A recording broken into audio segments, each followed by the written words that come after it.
Hi mga kaibigan, magandang araw po sa inyong lahat. Ito po lagi nating tatandaan kapag gusto po natin na maging isang content creator, digital creator, hindi po natin kaagad kailangang mag-invest sa mga mamahaling camera.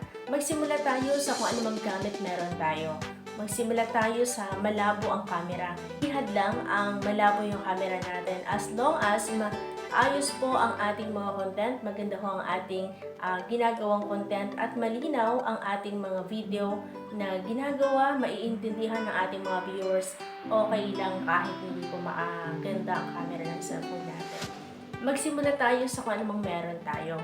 Hindi muna tayo mag-invest ng mga mamahaling camera kagaya ng ibang mga ginagamit ng mga sikat na mga content creator. Darating naman tayo dyan.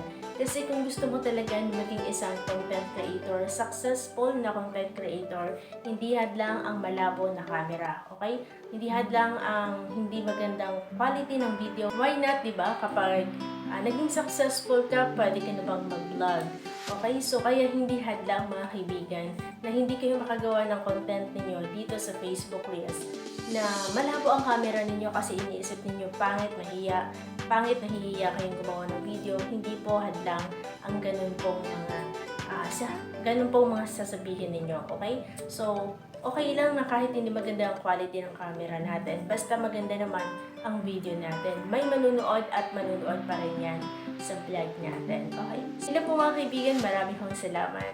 Follow me for more.